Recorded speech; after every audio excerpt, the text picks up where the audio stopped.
This is the recorded journey of a German soldier, a witness to a world under strict order and relentless rhythm.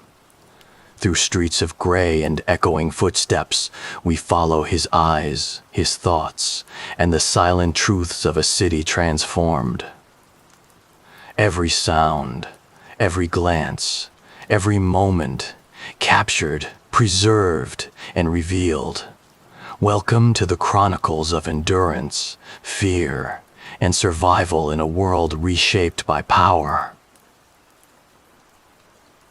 The city of Leipzig was a structure of measurable decay in 1933. The rain eroded the plaster from facades in predictable increments. I recorded this in a journal dedicated to visible loss. The streets held a residue of coal smoke and wet wool, a specific gravity to the atmosphere that pulled the shoulders down. This weight was a constant. My room was on the third floor, facing north. The light was brief. The cold was still and perpetual. On a table under a single bulb, I kept notes, patterns of crowd movement, the frequency of public argument, the average duration of a man's stare into a bakery window. These were the only facts that mattered. Metrics of endurance and desire. The city's rhythm was broken in early spring. The disruption was not meteorological. It was a change in color and sound. Before, the streets were a grayscale composition of black coats, brown hats, and the pale white of fatigued faces. The primary noise was the rattle of the tram and the irregular syncopated cough of the unemployed. The new vectors were sharp blocks of uniform khaki and brown, dense, moving clots. The fabric was heavy, pressed. The color was an assorted flat brown that cut through the gray plaster. The sound changed from syncopated misery to rhythmic metal. 100 men walked, and the sound was one amplified, synchronized hammer blow. Their tempo was a forced 120 steps per minute, faster than the civilian 88. It was a rhythm for intimidation, and it forced the body to adapt. The banners followed a mathematical principle of visual dominance. Stretched taut, their red pigment and rigid, angular symbols were a geometry of assertion against the gray stone. On average, one could not walk for 60 seconds without a sight line encountering the symbol. The environment was being overwritten. Faces also changed. The downward turned gaze disappeared. The new environment required vigilance, a higher angle of observation. Heads were up. The men in the brown uniforms formed small, stationary units, supervising the absence of deviation. I observed an interaction. A man crossing the street dropped a small wooden pipe. He bent to retrieve it. Before his hand reached the ground, one of the uniformed men coughed, a single, dry sound. The civilian stopped, straightened his spine, and continued walking, leaving the pipe. He prioritized vertical posture over his property. The pipe remained for 3 hours before a cart crushed it. The city accumulated administrative noise, forms, receipts, and circulars piled up, instructing on behavior, demanding affiliation. It was the system's extension into private space. The official paper was thick, coarse, and smelled of pulp. It felt permanent, unlike the brittle Weimar currency. This new paper carried weight. Food displays changed. Bread was now under bright, clean glass, an appearance of mandated plenty. I saw women look at it, but the stare was no longer a hungry gaze. It was a brief, functioning registration before they moved on, suppressing the look of need. Collective gatherings filled the square.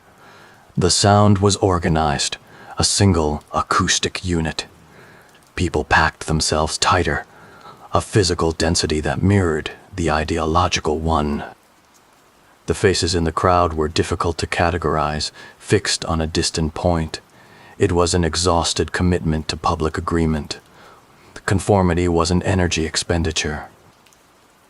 At the university library, certain stacks were roped off. The ban was not elimination, but a controlled presence, a constant reminder of boundaries.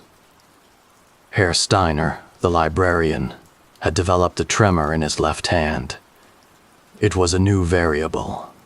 The tremor would increase when he handed me a permitted book, a micro-gesture, a silent declaration of internal friction. I acknowledged it with a neutral expression. Language itself was compressed.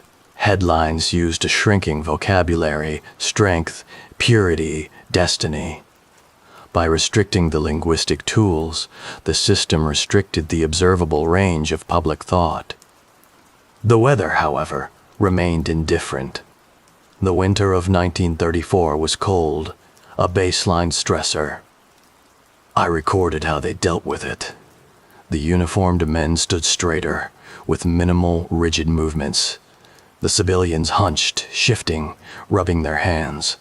It was controlled versus uncontrolled thermodynamics. Lights were regulated, brighter in official districts, dimmer elsewhere. The directional light created deep shadows, measurable areas where visibility was suppressed. I moved through these shadows. They held the residual truths of the Weimar years, whispered transactions, rapid exchanges of crumpled notes, conversations that dissolved when a rhythmic step approached. The shadow was the archive of the suppressed rhythm. Poverty remained. I observed a woman selling 2 apples. She stood in the wind for 5 hours. In the first hour, her posture was hopeful. By the 5th, her head was bowed, her energy conserved. She sold 1 apple. The transaction took 2.1 seconds. No words, no smile. A pure transfer of goods for currency. The social layer was stripped away. Posters were mounted at eye level, forcing interaction. Simple, bold faces. I saw a schoolboy look at one, his expression mirroring the poster's fixed purpose for 4 seconds before he ran on. A brief visual conditioning. My academic studies became impractical. The observable reality no longer matched the institutional doctrine. The institution was engineering a new reality, not describing the old one. Observation became a solitary, unauthorized activity. I conserved my speech. Public language was a risk. Silence was efficient. In public, people spoke closer, using fewer words, relying on non-committal glances. The city's transition continued. The park's rusted iron gates were repainted a deep, uniform green, covering the old metal.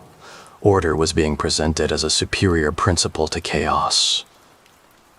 The air itself seemed to carry tension. The silence between the marching was not an absence of sound, but the expectation of sound, a pressurized space. I continued to write in my room. The pencil was silent. The goal remained, to record the stimulus in the physical response.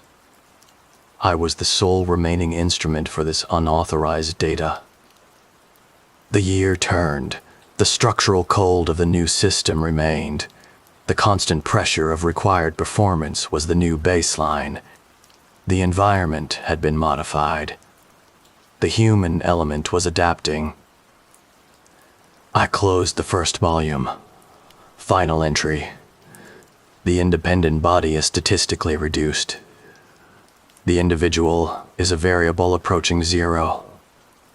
I began the second. The task was shifting from the environment to the patterns of the organisms within it. Part 2.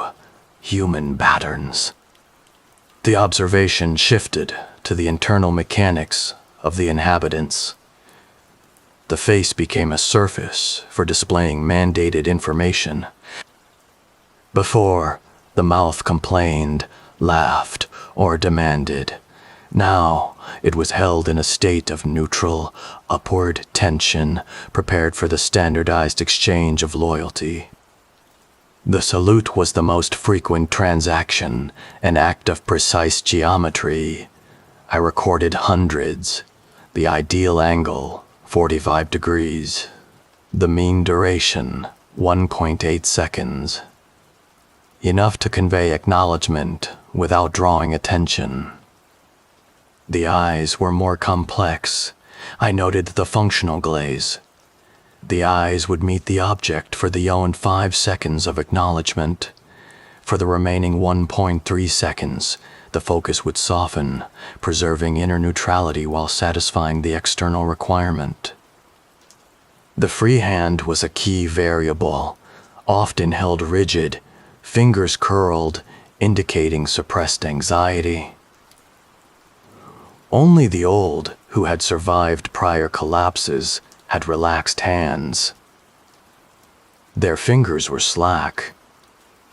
Time was altered, measured by systemic demands. Rallies, trains, factory shifts. Punctuality became a moral imperative. I saw people check broken watches. The physical act was a display of alignment. Fear was a physical vector. I observed a man reading on a park bench. A military vehicle accelerated, its engine noise abrupt. The man's response was immediate. Head up, newspaper dropped, back rigid. Total reaction time, rock 1, 3 seconds. He did not relax for 3 minutes. The speed of the fear response in an acclimatized civilian. The bureaucracy was the engine of control. My personal contact was a required visit to the municipal registry to update my academic status, necessary for my rationing eligibility. The office was on the 3rd floor of an ornate building, its carvings obscured by thick, dark green paint. Inside, it was minimalist and cold. The hard, polished benches forced the body into a straight, uncomfortable line. The wait was the core of the procedure. It was a conscious drain on individual time, teaching submission. My turn came after 3 hours and 17 minutes. The clerk was a young woman, her face registering no micro-expressions, an efficient component. I handed her the papers. "Purpose of visit?" she asked, her voice flat. "Update of educational status," I replied. Her eyes moved in rapid, machine-like saccades. She paused in my study of comparative social structures, but did not comment, applying a date stamp. The silence was broken only by her scratching pen and shuffling paper. An acoustic environment designed to discourage unauthorized sound. She looked up. "Your enrollment is listed as probationary. Your curriculum requires adjustment to the current directives." "I am aware," I said. She located a pale yellow form, conditional permission. I was required to attend 3 mandatory lectures and submit summaries. The required expenditure. "Attendance certificates are required," she stated, pointing with her pen. I accepted the form. The transaction was complete. I performed the required salute, which she acknowledged with a fractional dip of the chin. I walked back into the street. The mechanism was clear. The state rerouted complexity into bureaucratic demands. The energy for critical thought was now consumed by the tasks of compliance. Social interactions streamlined, greetings were faster, the body maintaining forward velocity. Acquaintances exchanged less information, strangers, none.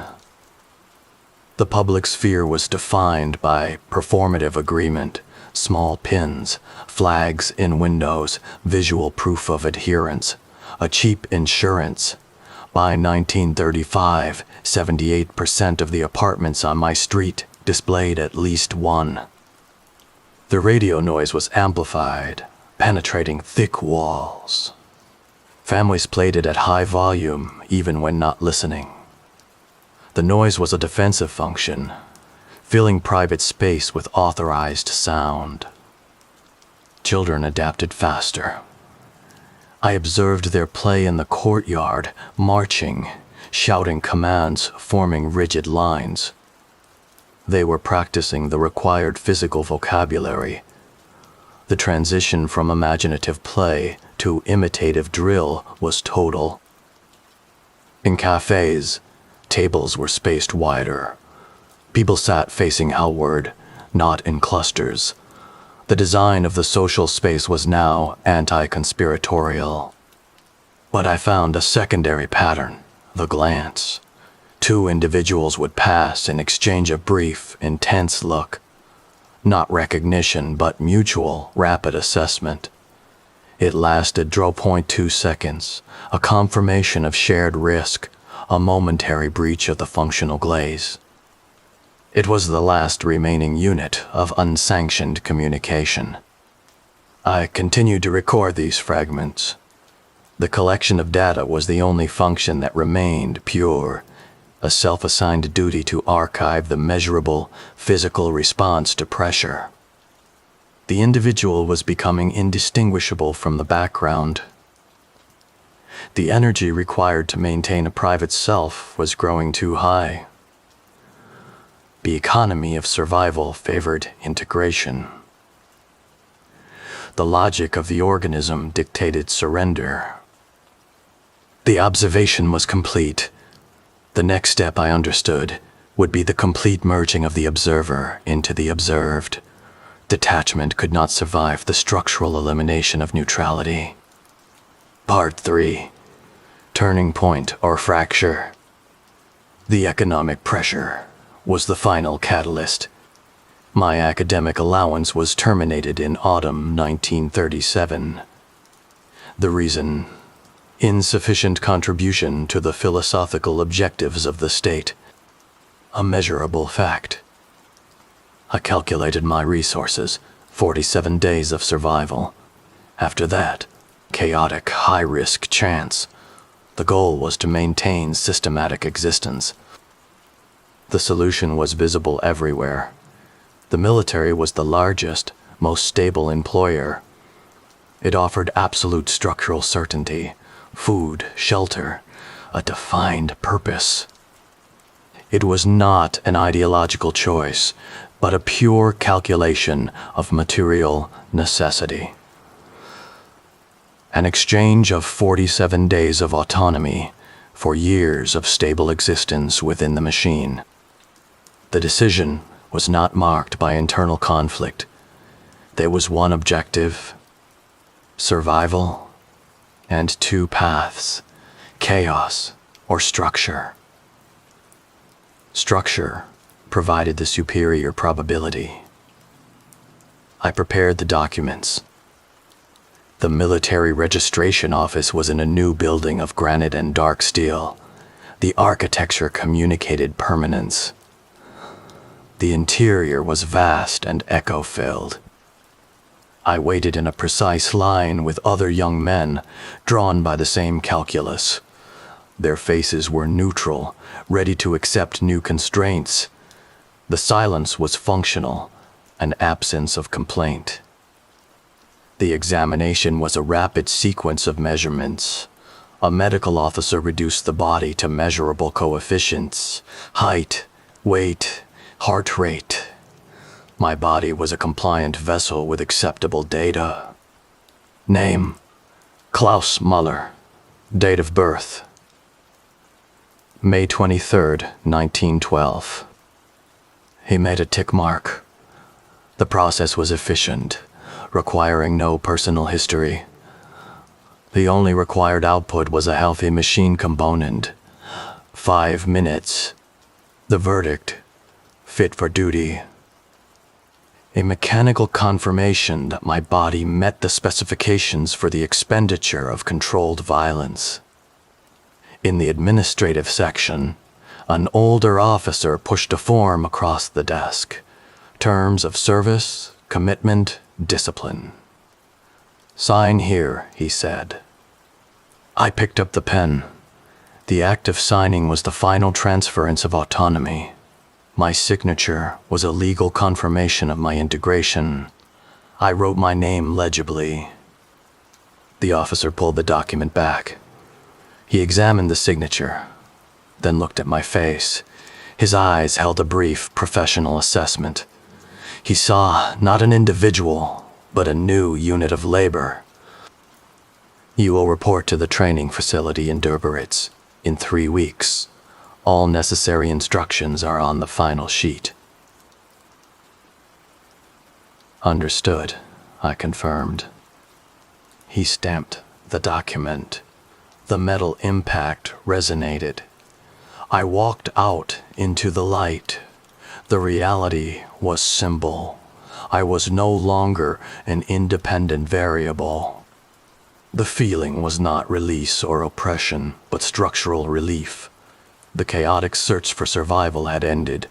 The system had accepted the input. The 3 weeks were for disposal of non-essential components. The books, my sociology texts, the unauthorized literature, were first.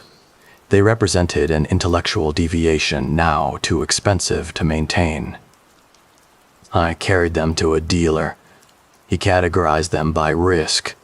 The books on Marx were placed under the counter. "These," he said, tapping the illicit stack, "are worth very little. The risk is high." "Understood," I replied.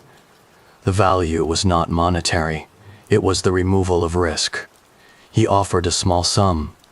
I accepted without counting. The money was transitional. I used it to pay the final rent. The room emptied. The removal of objects changed the acoustics. The empty walls reflected the street noise with sharp clarity.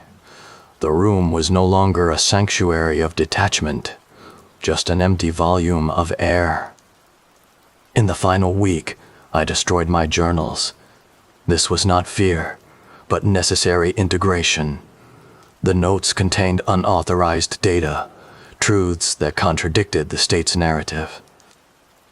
I burned them in the small coal stove. The paper curled, the black ink turning to gray ash. The smoke was acrid. I watched the systematic destruction of the archive. The fire consumed the facts without prejudice. The final night was unremarkable. I slept on the bare floor. I observed a light in the window opposite, a steady fixed point in the city's grid. No movement. In the morning, I packed a small bag, razor, towel, soap. The transition required the abandonment of all personal identifiers. The new identity would be supplied. I locked the door. The sound of the key was a definitive metal click. I dropped it into a municipal mailbox. I walked to the station. The street was already filled with the morning rush, the synchronized click of heels. I was now one more body in the collective rhythm. The integration was complete. The observational role was concluded. The machine had acquired a new part. Part 4: Reflection and Transition. The train journey began at 07 Thou. Third class, hard benches, coal dust, cheap tobacco. I sat by the window, noting the vibration and the rhythmic clack of the wheels in a new, small ledger. The other men were similarly young and quiet. Their postures were rigid, anticipating discipline. They were transferring their fear from the economic sphere to the organizational. The first observation, basic training at WWII, was the systematic elimination of inefficient movement. The goal was standardization. Individual difference was noise.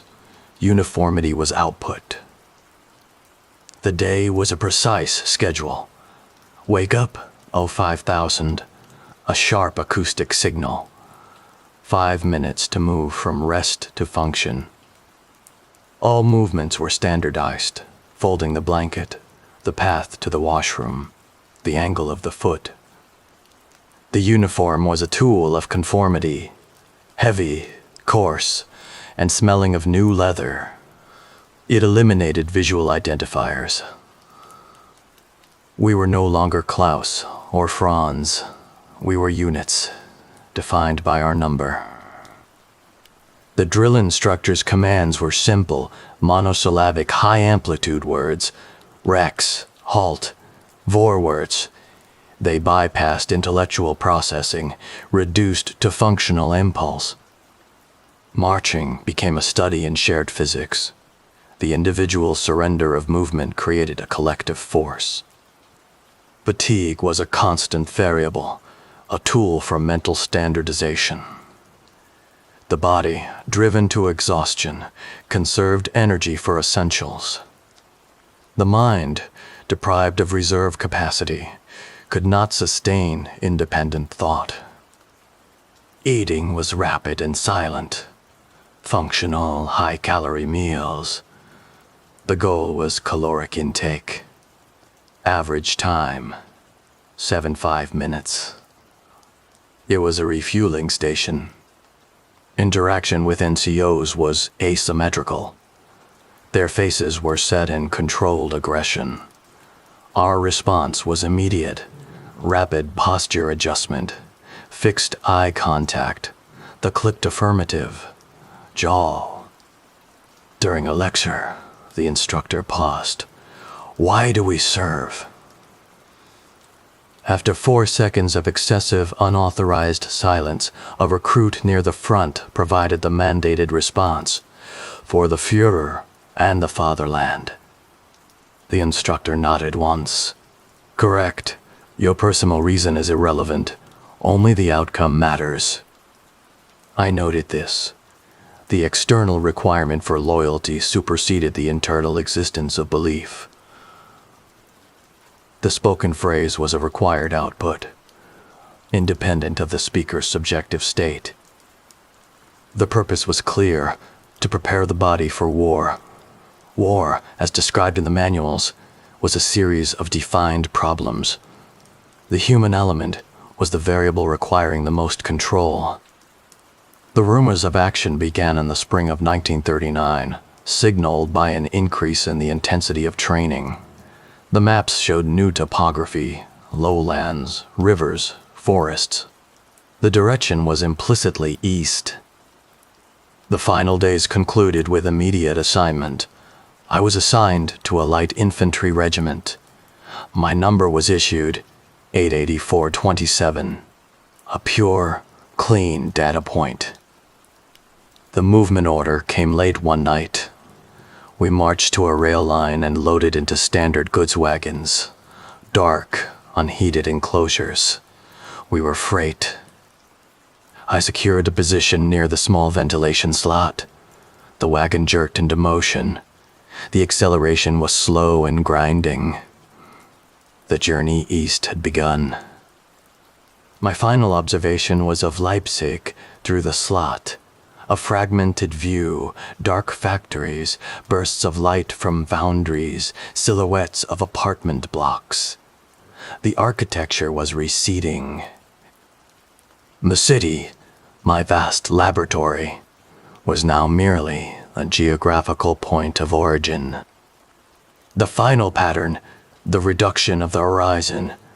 The sky was a thin strip. The visible universe was compressed, limited, and directional. The body settled into the motion. The clack of the wheels was a new, external clock. The body was being carried by the mechanical, political inertia of the system. I opened the new notebook. I wrote the first entry under the heading, Logistics and Mass. The only data point required was the objective fact of the movement. Direction east.